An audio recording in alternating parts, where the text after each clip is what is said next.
Right, what's happening, guys? No video this week of working on the cars. Unfortunately, we are in lockdown at the moment. I'm filming this on Tuesday, same day that you guys are watching this.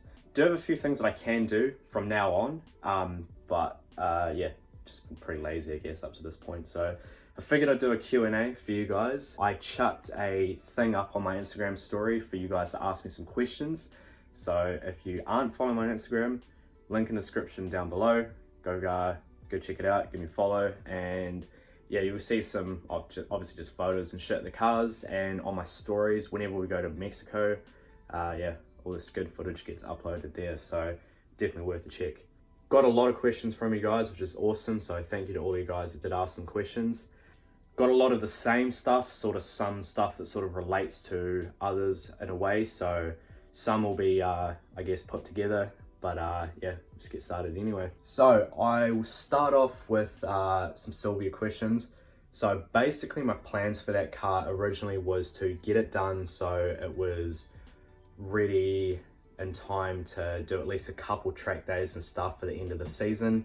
Unfortunately, just setbacks with Safiro, and building cars is expensive. I don't earn a hell of a lot, so it's sort of been delayed a bit. So now I'm just going to take my time over the winter, get it done and get it ready for next season. The plans for it, the motor's got to come out, get a rebuild. If you guys watched the video where we originally pulled that motor out of my Safiro, you'll know that we compression tested it and the compression wasn't too good on the last 4 cylinders. It was only 120 psi across the last 4. So it needs a rebuild. Hopefully it's just rings and it doesn't have cracked ring lands, but if it does, I'm just gonna have to get new pistons for it. I'm gonna do a real budget rebuild on it, real ghetto. Not going for big power, so it's not the biggest deal. Definitely not ideal, but yeah, just budget reasons. Got real hard and fast RFB style. Also planning on getting a body kit for it and then painting as well, so it actually looks good. I'm keeping it super simple, like I said, standard power with the 20, just rebuild it and get a tune on it. My plan for that to be done is by the end of winter, so end of August. So hopefully by beginning mid-September, it's ready to go out and start driving. Like I said, keep it just super simple so I can get as much seat time as I can. Next season, it's the biggest thing that I want to try and focus on, is just get as much seat time as I can, because yeah, it's just so important. Plan for the Safiro is once the Silvia is done, get that thing ready for cert. I want to pull the motor out, tidy up the engine bay a little bit. I want to go to a front-facing plenum, so bigger injectors, entire new hot side, because the hot side that's on that is actually going back on the Silvia. So new manifold, turbo, wastegate. I don't want to get some real good quality stuff so it sounds good and it goes good, because I want to get that thing tuned as well. Currently it's only making, I'd assume, maybe 220, 230 horsepower at the wheels. Not much. When all the new parts and stuff are on it and certed and tuned, hopefully it'll be making around 350 at the wheels, so that'll be pretty fun. I also got a question of sort of like what's my plans with YouTube, and also would I move up north. Basically, yeah, I will move up north. I'm actually planning on moving up north next year. I really want to make a big run at this YouTube thing. I'd love to be able to do this full time and be bringing you guys daily content with other builds. There's so many other cars that I'd love to build. But yeah, I'm planning on moving up north next year. Not entirely sure when yet. Possibly looking at maybe mid-year, or maybe just after next winter. But yeah, we'll see. Planning on moving to Hamilton at this stage, just because it's so central. It's like right smack in the middle between Hampton Downs and Taupo, which are 2 of the main tracks that I'll probably be going to, well, and Medi, but I'm pretty sure that's pretty close to Hamilton as well. Not too sure.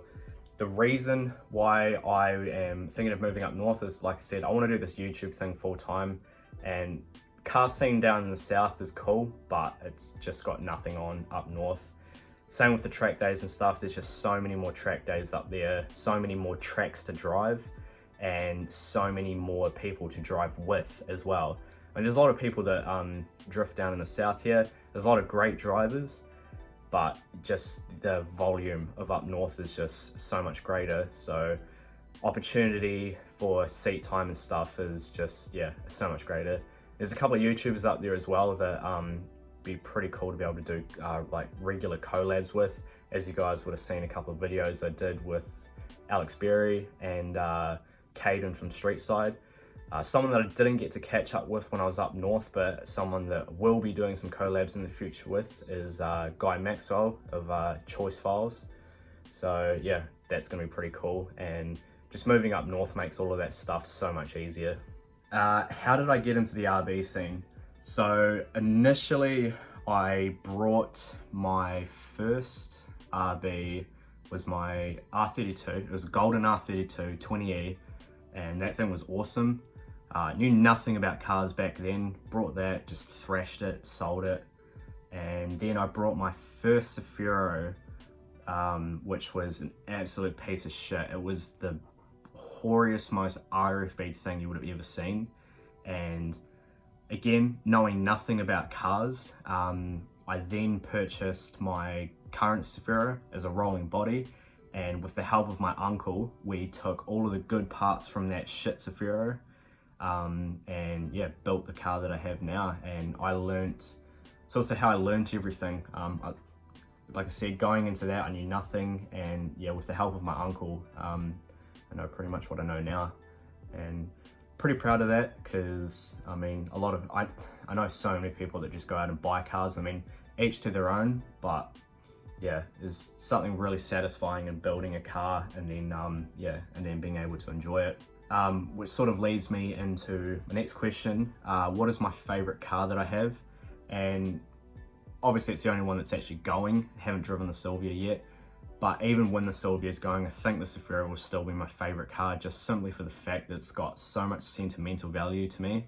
If my channel ever does like blow up and I do end up doing well, that car to me would, I guess, be like Adam LZ's Cream S13. It's not the craziest build out. It's never going to be super crazy. It's just more the sentimental value of it that's pretty big. What do I do for a job? So I'm currently a storeman in the freight industry, which is why I am still working partially through this lockdown. I'm only working 2 days a week currently, but yeah, still good to have a job. I know a lot of people have lost their job through this, which sucks.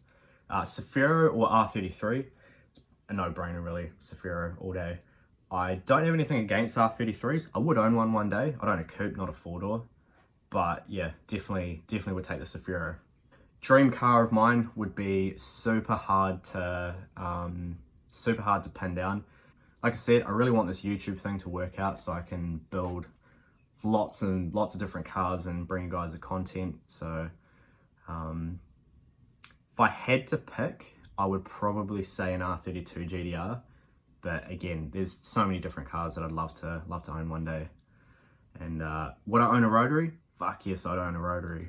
I would really love to build an FDRX7 and actually an old school RX3 with like a naturally aspirated bridge ported 13B.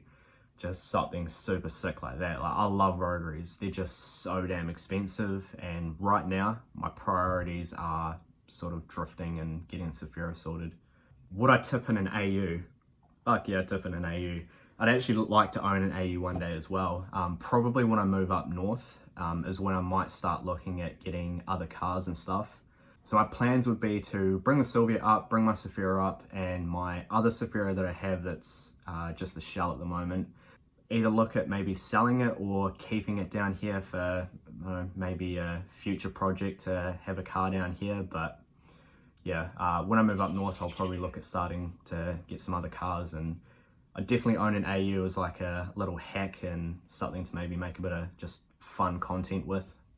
Some other activities that I do other than working on cars. So I'm pretty big on health and fitness. I really love MMA. I did it for a few years, a couple years ago, and yeah, just love it. It's awesome. I watch all of the big UFC cards, and I even watch some of the Bellator stuff. Super into jiu-jitsu. I haven't done it for a couple years, as I said, but that's something that I'd like to get back into doing. Other than that, I don't really do too much. Like I don't go out drinking with my mates a lot. sort of alienate myself a bit sometimes, which sucks, but my priorities at the moment are just try and put as much money into my cars as I can, because like I said, I really want to make this YouTube thing work, which is why I'm got the hustle on trying to get something out every week, because the way YouTube's algorithm works is the more consistent you are, the more they reward you by pushing your channel to more people that potentially haven't seen it. Favorite American car would hands down be like a 1968 to a 1972 Corvette, the C3, just because auntie and uncle of mine growing up had a couple of them, and obviously when you're young you're impressionable, and growing up around those two cars was pretty awesome. I was into muscle cars a lot up until about 2013 when I was living up north. My dad took me to a D1NZ event, and that's when I found drifting and started falling in love with Japanese cars. But yeah, definitely have a love for American muscle cars as well. All the cars I've owned. So my first car was a 1988 Toyota Corolla, I think it was. And then I had a BMW, which was the worst car that I had ever. It absolutely sucked. It's the first and only car I've ever financed, and I lost out on so much money on that thing just because of how much of a piece of shit it was. Then the first car that I brought when I moved back down to Christchurch was a 2000 Commodore. I think it might have been a VT. I don't know Commodores that well. Did a good one-wheeler peeler. That's all Commodores are good for. But yeah, after that was when I got my first Skyline. I had another Corolla at some point.